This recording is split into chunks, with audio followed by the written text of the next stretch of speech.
नमस्कार. मालिकेच्या आजच्या भागामध्ये आपल्याला पाहायला मिळणार आहे की ईश्वरीला भरपूर काम दिलेलं असतं आणि बिचारी घरी येऊन काम करत असते. आणि इकडे मात्र अर्णवच्या घरी वेगळाच गोंधळ सुरू झालेला असतो. मामीने खूप मोठा रडा घालायला सुरुवात केलेली असते. मामी इकडे म्हणत असते की मला शेवटचं सांग, पुन्हा एकदा मला कळू दे की नक्की काय झालेलं आहे, तू करणार आहेस की नाही त्याचं नाव ॲड, असं मामी विचारत असते. आणि तेव्हा मात्र इकडे अर्णव स्पष्टपणे सांगतो की आकाशचं नाव आत्ताच मी बोर्ड ऑफ डिरेक्टरच्या बॉडीवरती घेऊ शकत नाही, कारण त्यासाठी खूप मोठ्या गोष्टींचा उलगडा होणं गरजेचं आहे. हे सगळं बोललंच जात असतं. त्यावेळेस आजी सर्वजण तिथं असतात. मामी म्हणत असते म्हणजे आजपर्यंत मी जे काही कष्ट केलेले आहे, तुझ्यासाठी जे काही केलेलं आहे त्या सगळ्याची परतफेड तू अशा पद्धतीनं करशील असं मला स्वप्नातही वाटलं नव्हतं. आणि तू ती परतफेड अशा पद्धतीनं केलेली आहे, हे सगळं इथे बोलली जात असते. मामीला खूप राग आलेला असतो. मामी म्हणत असते की मला स्वप्नातही असं वाटलं नव्हतं की तू अशा पद्धतीनं माझ्याशी वागशील किंवा या पद्धतीनं रिॲक्ट करशील, माझा शब्द डावलशील असं मला कधीच वाटलं नव्हतं, असं मामी जेव्हा सांगत असते. तेव्हा मात्र अर्णव सगळेजण पाहत असतात आणि मामीने तिच्या बड्डेसाठी आणलेला केक फेकून दिलेला असतो आणि म्हणत असते की आजपर्यंतचं सगळ्यात मोठं गिफ्ट तुम्ही मला दिलेलं आहे, सरप्राईज गिफ्ट दिलेलं आहे. कधी मी स्वप्नातही विचार केला नव्हता की माझा बड्डे अशा पद्धतीनं सेलिब्रेट केला जाईल. मी ज्याच्याकडून अपेक्षा करत आहे त्याच्याकडून माझी अपेक्षा डावलली जाईल असं मला स्वप्नातही वाटलेलं नव्हतं. आणि माझ्या बाबतीत असं घडेल हा मी विचारही केला नव्हता, हे मामी बोलत असते. खरं तर मामीला कांगावा करायची सवयच असते, ती नेहमीची तिची सवय असते आणि त्या पद्धतीने तिने राडा घातलेला असतो. घरातलं वातावरण दूषित झालेलं असतं, सगळेजण टेन्शनमध्ये असतात. आणि इकडे मामाला मात्र खूप वाईट वाटत असतं, कारण वल्लरीने ज्या पद्धतीने घरात मध्ये केलेला गोंधळ असतो ते बघून मामाची खरं तर धांदल उडालेली असते. कारण काहीही झालं तरीही ज्या गोष्टी घडलेल्या असतात त्या इतक्या विचित्र पद्धतीनं असतात की इकडे मामा त्याचबरोबर घरातील सर्वजण डिस्टर्ब झालेले असतात. आणि इकडे मात्र सगळ्या गोष्टी जेव्हा घडत असतात तेव्हा मात्र इकडे मामा सगळ्यांची माफी मागत असतो. म्हणत असतो की वल्लरीकडून जी चूक झालेली आहे त्यासाठी मी तुमच्या सगळ्यांची माफी मागतो. कारण मामाला आठवत असतं वल्लरी म्हणालेली असते की एक बाप म्हणून तुम्ही आजपर्यंत काय केलेलं आहे ते सांगा मला, कारण तुम्ही काहीच करू शकलेला नाहीत. प्रत्येक वेळेस तुम्ही चुकीचे वागत असता. तुम्ही बायकोसाठी मुलासाठी कधीच काही केलेलं नाही, कारण तुम्ही नाकर्ते ठरलेले आहात. या गोष्टीचं आजीलाही खूप वाईट वाटलेलं असतं.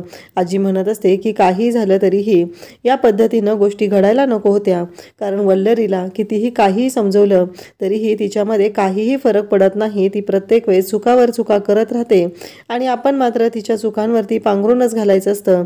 अविनाश, तुझी काहीच चूक नाही आहे रे.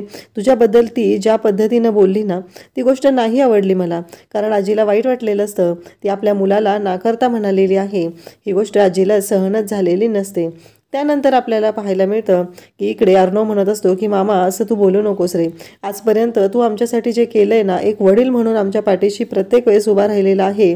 जेव्हा माझ्या आईच्या बाबतीत हे घडलं, जेव्हापासून आम्ही इथे घरात आलो तेव्हापासून तू आमच्याशी अगदी वडिलांच्या मायेनं आमच्याशी राहिलेला आहे, आमच्यावर ते प्रेम केलेलं आहे. त्यामुळं मला तुझ्याबद्दल जराही शंका नाही, हे सगळं बोललं जात असतं. आणि तेव्हा मात्र इकडे मामा म्हणत असतो तसं नाही रे, आज वल्लरीने सगळं बोलून घालवलेलं आहे, कारण मी काहीच नाही केलेलं, मला माहिती आहे, हे सगळं मामा बोलत असतो. मामाला खूपच वाईट वाटलेलं असतं. मामाचं असं म्हणणं असतं की काही झालं तरीही एवढा चांगला दिवस होता, वल्लरीने हा दिवस खराब केलेला आहे. त्याचबरोबर आकाशही तिथं असतो. आकाश म्हणत असतो की दादा माफ कर मला, कारण हे अशा पद्धतीनं घडायला नको होतं, असं म्हणत आकाशनं पण माफी मागितलेली असते. इकडे आजी खूप टेन्शनमध्ये असतात. त्याचबरोबर अंजली तिथं असते, अर्णव तिथं असतो. आकाश हातात जातो आणि सगळेजण आपापल्या परीने समजवण्याचा प्रयत्न करत असतात, गोष्टी हँडल करण्याचा प्रयत्न करत असतात. परंतु घडलेलंच इतकं भयानक असतं की अर्णवने मात्र स्पष्टपणे नकार दिलेला असतो. अर्णवला पुन्हा एकदा अंजली म्हणत असते की अर्णव बघ ना, ट्राय करता आलं तर. तेव्हा अर्णव म्हणतो की नाही ताई, मी जो निर्णय घेतलेला आहे तो निर्णयावर मी ठाम आहे. काहीही झालं तरीही मी माझा निर्णय बदलणार नाही आणि कोणाहीसाठी मी माझा निर्णय बदलत नाही, तुला माहिती आहे. इकडे अंजलीला वाटत असतं की ठीक आहे, जाऊ दे, कारण काही झालं तरीही ती आपली मामी आहे आणि आपण तिच्याशी व्यवस्थित वागूया. तिनं जरी मागणी केली असेल तरी आपण आकाशला त्या बोर्डवरती घेऊया असं अंजलीला वाटत असतं. पण या निर्णयावरती ठाम असतो तो म्हणजे इकडे अर्णवने ठरवलेलं आहे की काही झालं तरी मी त्याला बॉडीवरती घेऊ शकत नाही. त्यानंतर आपल्याला पाहायला मिळतं की आता इकडे ईश्वरी काम करत बसलेली असते.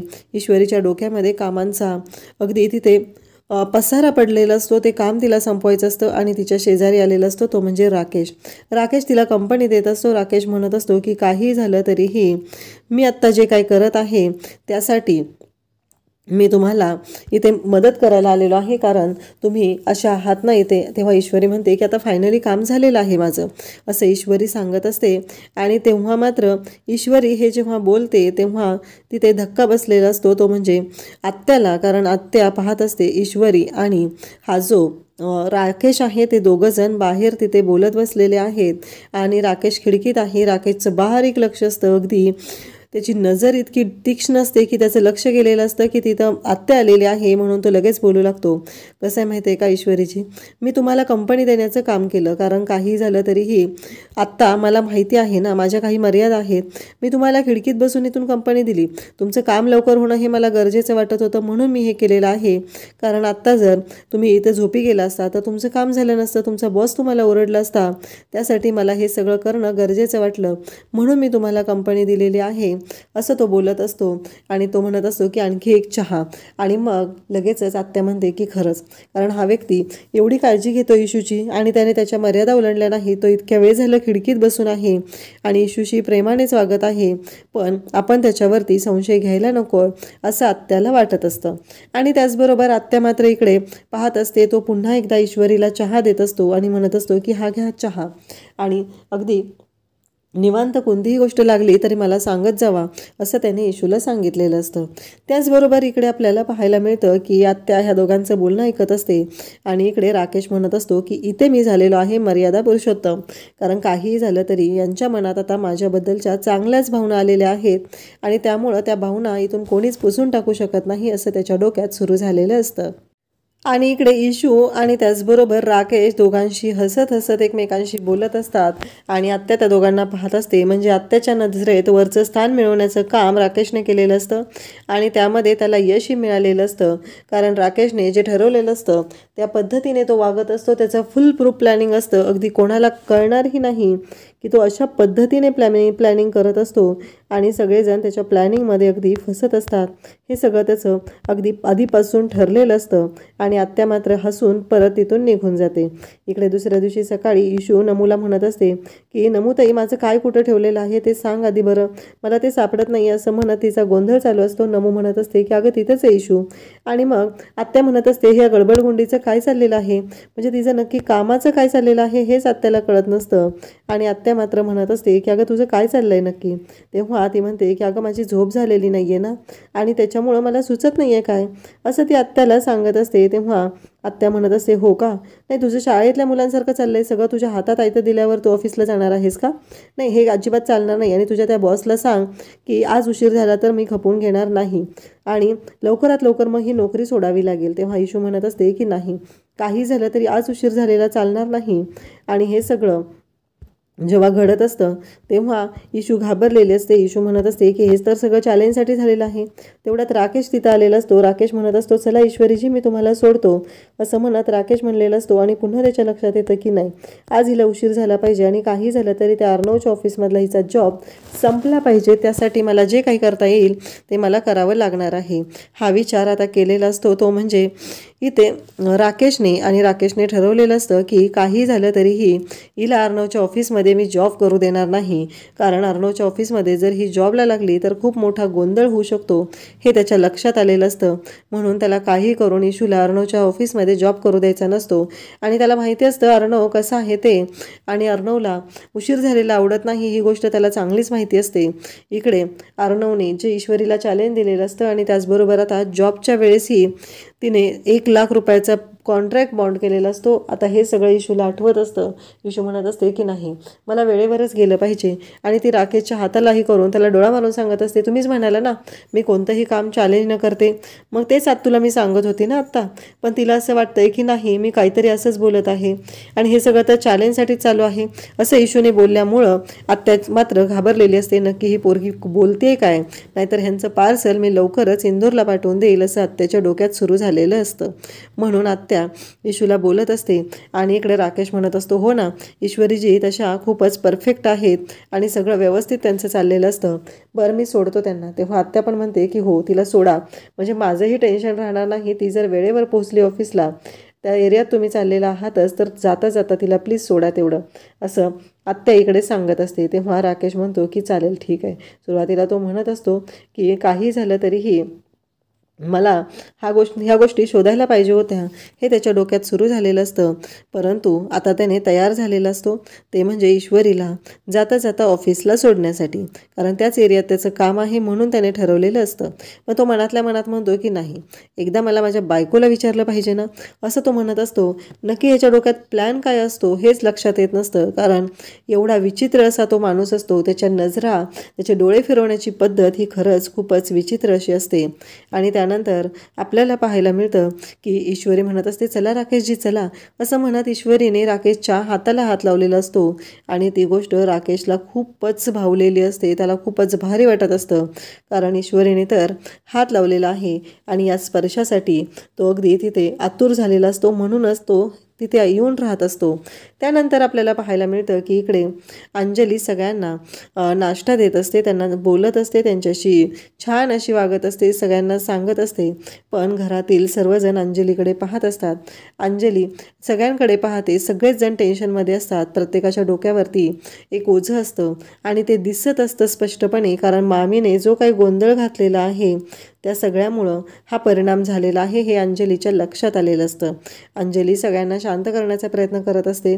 त्यावेळेस इकडे आजी म्हणत असते की काय करायचं आहे, मला कळतच नाही आहे ही वल्लरी असं का वागत असते, कारण सगळ्या घरातलं वातावरण गढूळ झालं आणि एवढं सगळं प्लॅनिंग केलेलं होतं, पण कालच्या तिच्या वागण्यामुळं मला ना धक्काच बसलेला आहे. तेवढ्यातच अर्णव तिथे येतो आणि अर्णव म्हणू लागतो की मामी आलेली नाही आहे का ब्रेकफास्टसाठी अजून, असं अर्णव विचारतो. तेव्हा सगळेजण सांगतात की नाही अजून आलेली, मामीला मी बोलवायलाही पाठवलं होतं निरोप, पण मामी आलेली नाही, असं अंजली सांगत असते. त्यावेळेस सगळेजण तिथं असतात. अर्णव मग प्लेट घेतो आणि त्या प्लेटमध्ये तो ब्रेकफास्ट वाढून घेतो, म्हणजे पोहे आणि उपमा हा ब्रेकफास्टसाठी केलेला असतो.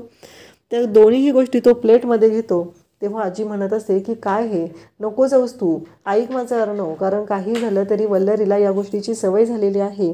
तिला प्रत्येक वेळेस असंच वाटत असतं की गोष्टी तिच्या म्हणण्याप्रमाणेच होत आहेत आणि तिच्या मागण्या वाढत चाललेल्या आहेत, एवढं लक्षात ठेव अर्णव, असं आजी वारंवार अर्णवला सांगत असते. परंतु अर्णव मात्र ऐकायलाच तयार नसतो. अर्णव म्हणत असतो की नाही आजी, अगं मामी रागवलेली आहे, आपण तिला समजून घेणं गरजेचं आहे. आणि इकडे अर्णवही ऐकायला तयार नसतो. त्यामुळे आजींना टेन्शन येत असतं. आजी म्हणत असतात की काय करू मी नक्की, कारण ह्यालाही माझं ऐकायचं नाही आहे आणि ही ऐकत नाही आहे, मी नक्की कोणत्या बाजूने विचार करू. हा विचार इकडे आजीच्या डोक्यात सुरू झालेला असतो. आजी म्हणत असते की काहीही झालं तरीही एक गोष्ट आहे, ती म्हणजे या दोघांना नक्की कशा पद्धतीने हँडल करायचं आहे, हाच विचार आजीच्या डोक्यात सुरू झालेला असतो. तर आजी म्हणत असते की अर्णव तू ऐकत जा तरी. तर इकडे अंजली म्हणते, आजी तुला माहिती आहे ना तो कसा आहे ते, कारण काही झालं तरी तो नाही ऐकणार. तर अंजलीला आजी सांगत असते की बघ कसं आहे माहिती आहे का, प्रत्येक वेळेस आपण तिला समजून घेतो आणि त्यामुळं तिच्या मागण्या वाढत जातात आणि आतापर्यंत अर्णवने तेच केलेलं आहे. मामी मामी म्हणून तिचा एकही शब्द खाली पडू दिलेला नाही. पण एक गोष्ट लक्षात ठेव अंजली, काही झालं तरी अर्णवने थोडा विचार केला पाहिजे. मामाही तिथे आलेले असतात. मामा म्हणत असतात काल जे घडलेलं आहे ते पूर्णपणे चुकीचं आहे, वल्लरीने असं वागायला नको होतं, परंतु आज घरातलं वातावरण खराब झालेलं आहे ते तिच्यामुळेच झालेलं आहे. इकडे मामी मात्र रडत बसलेली असते. तिचं नाटक सुरू असतं, कारण तिला या ना त्या मार्गाने अर्णवला सांगून आकाशला बॉडीवरती घ्यायलाच लावायचं असतं, कारण काहीही झालं तरीही हे सगळं माझ्या आकाशला मिळवून द्यायचं आहे, हा तिने विडाच उचललेला असतो आणि आकाशच्या मनात ती भावना निर्माण करण्याचं काम इकडे मामी करत असते. तेव्हा अर्णव येतो आणि म्हणतो, मामी तू नाश्ता केलेला नाहीस. तेव्हा आता वल्लरी हात जोडून अर्णवच्या पुढं उभी राहते आणि म्हणू लागते की मला माफ कर, जे काय घडलेलं आहे त्यामुळं या सर्व गोष्टी अशा पद्धतीनं झालेल्या आहेत, हे ती बोलत असते. आणि त्याचवेळी अर्णव म्हणत असतो की मामी जाऊ दे ना, मी सोडून दिला तो विषय, तू कशाला धरून बसलीस, कारण काहीही झालं तरीही आत्ता मला सांग, तू आनंदात राहणं गरजेचं आहे की नाही? म्हणून मी तुझ्यासाठी हे सगळं करतोय. कारण तू विचार कर ना, तू माझी आई आहे. आई गेल्यानंतर तुम्हीच तर आम्हाला आधार दिलेला आहे, तुम्हीच तर सांभाळलेला आहे. आणि मग मला सांग, मी असा विचार कशासाठी करू? कारण तू माझी आई आहे, तर माझ्यावर रागवलीस तर मी सोडून दिलं पाहिजे ना. कारण मी धरून बसायची काहीच गरज नाही. कारण तू माझ्यासाठी केलेला आहेस. आणि आई रागावल्यावर मुलाने तो राग मनात ठेवायचा असतो का? नाही. तू माझी आई आहेस, तर मी तो राग कधीच माझ्या मनात ठेवणार नाही, असं स्पष्टपणे अर्णव सांगत असतो. अर्णवचं असं म्हणणं असतं की काही झालं तरी मी त्या गोष्टी सोडून दिलेल्या आहेत, तूही मामी सोडून दे, असं म्हणत अर्णव तिची समजूत घालत असतो. आणि त्याचवेळी तीही हसायला लागते. अर्णव तिला घास भरवतो. त्यावेळेस अंजली तिथं असते आणि अंजली म्हणत असते की कसं जमतं रे तुला हे सगळं? कारण कुठल्याही माणसाच्या चेहऱ्यावरती आनंद आणायला तुला लगेच जमतं. एवढं सगळं तू मनापासून करतो. मग हा जो मनातला राग आहे तो तरी कमी कर. तुझ्या स्वभावात जो राग आहे तो तरी कमी झाला पाहिजे, असं इकडे अंजलीचं म्हणणं असतं. आणि त्याचबरोबर ईश्वरी आणि त्याचबरोबर राकेश आता दोघंही निघालेले असतात. आणि त्यांना दोघांनाही जायचं असतं. ईश्वरीला काहीही करून लवकरात लवकर ऑफिसला जाणं गरजेचं वाटत असतं. आणि म्हणूनच ईश्वरी निघालेली असते. आणि तिने राकेशला तसं सांगितलेलंही असतं की मला लवकर ऑफिसला जायचं आहे, असं म्हणत तिने राकेशसोबत निघालेली असते. पण राकेशला काहीही करून ईश्वरी त्या ऑफिसमध्ये काम करते. त्या ऑफिसमधून तिला काढायचं असतं. आणि म्हणूनच हे सगळं त्याचं प्लॅनिंग सुरू असतं. काही झालं तरी उशीर झाला पाहिजे म्हणून तो अंजलीला मेसेज करतो, अर्णव निघालेला आहे का, ही गोष्ट विचारतो. तेव्हा अंजली तिकडून सांगत असते की नाही, अजून माझ्या मेहुण्याला नाश्ता केल्याशिवाय घरातून पाठवू नको, असंही तो अंजलीला सांगू लागतो. आणि अंजलीला म्हणत असतो की काही झालं तरीही अगदी त्याच्याशी प्रेमाने वाग. आणि मामींचा वाढदिवस कसा झाला? तेव्हा इकडे अंजली सांगत असते की मामींचा वाढदिवस कसा झाला ते मी नंतर सांगते तुम्हाला. आत्ता मी अर्णवला पोटभर खाऊ घालते आणि मगच त्याला ऑफिसला जायला पाठवते, असं अंजली बोलत असते. तर उद्याच्या भागामध्ये आपल्याला पाहायला मिळतं की राकेशने मुद्दाम म्हणून उशीर केलेला असतो. त्यामुळं इशूला ऑफिसला जायला उशीर झालेला असतो. आणि त्याचमुळं घडतं असं की इकडे अर्णव भयानक चिडलेला असतो. आणि अर्णव म्हणत असतो की आता हे काम करायचं आहे. म्हणजे वेअरहाऊसमध्ये वॉचमनची ड्युटी आता इकडे इशूला करायला सांगितलेली असते. आणि तेवढं करून तो थांबलेला नसतो. तर त्याचं असं म्हणणं असतं की कोणतंही काम हे लहान मोठं नसतं. आणि तिच्या हातामध्ये युनिफॉर्म दिलेला असतो. आणि ईश्वरीने आता ते काम करायला सुरुवात केलेली असते. ईश्वरी ते काम करण्यासाठी सज्ज झालेली असते. इकडे अर्णव घरी बसलेला असतो आणि तो PC वरती पाहतो तर वेअरहाऊसमध्ये आग लागलेली आहे. ही गोष्ट अर्णवच्या लक्षात येते. आणि तिथे ईश्वरी आहे, तिला याबद्दल काहीच माहिती नाही. आज तिचा फर्स्ट डे आहे हे त्याच्या लक्षात येतं. सात्विक फॅशनच्या वेअरहाऊसमध्ये लागलेल्या आगीमध्ये खूप मोठं नुकसान होऊ शकतं आणि ईश्वरीच्या जीवाला धोका निर्माण होऊ शकतो. आणि अर्णवमधली माणुसकी, त्याच्या मनातली काळजी, प्रेम आता पहिल्यांदा ईश्वरीला दिसणार आहे. आणि अर्णव धावतच अगदी वाऱ्याच्या वेगाने वेअरहाऊसला आलेला असतो. इशू तिथं घाबरलेली असते आणि इशू अगदी ओरडत असते, आग आग म्हणून ओरडत असते. ती घाबरलेली असते. आणि अर्णव तिथे ऑफिसमध्ये येऊन पोहोचलेला असतो. आणि तो ईश्वरीला पाहतो. ईश्वरी घाबरलेली आहे, तिला वाचवणं गरजेचं आहे. कारण कंपनीचा बॉस म्हणून आणि या सगळ्या जबाबदाऱ्या त्याला माहिती आहे. त्यामुळं त्याने ठरवलेलं असतं की इशूचा जीव वाचवणं महत्त्वाचं आहे. आणि ईश्वरीचा जीव वाचवण्यासाठी तो धावत आलेला असतो. वेअरहाऊसमध्ये जी आग लागलेली असते ती आग कंट्रोलमध्ये आणणं गरजेचं असतं. त्यासाठी त्याने तिथे अग्निशमनला पण फोन केलेला असतो. आणि त्याचबरोबर ईश्वरीचा जीव वाचवण्यासाठी तो स्वतः तिथे पोहोचलेला असतो. आणि ईश्वरी त्या आगीमध्ये घाबरलेली असते. धावत येऊन तो ईश्वरीला तिथे पकडतो. आणि त्याचबरोबर तिथला स्विच आहे तो बंद करतो. तिथल्या वायर ज्या कट झालेल्या आहेत ते सगळा जाळच तिथे झालेला असतो. ते कंट्रोल करण्यासाठी प्रयत्न करत असतो. कारण ईश्वरीचीही काळजी असते आणि आपल्या वेअरहाऊसची पण काळजी असते. ह्या गोष्टी दोन्ही तिथं असतात. त्यामुळं त्याने हे सगळं अगदी मनापासून केलेलं असतं. आणि ईश्वरी ही खूप घाबरलेली असते. आणि त्यानंतर ईश्वरी अर्णवच्या मिठीत येते. आणि पहिल्यांदा इशूच्या समोर अर्णवमधली माणुसकी आलेली आहे. कारण त्याने जे मनापासून केलेलं आहे त्यासाठी ईश्वरी त्याच्यावरती खुश झालेली असते. अशाच अपडेटसाठी चॅनलला सबस्क्राईब करा. थँक्यू.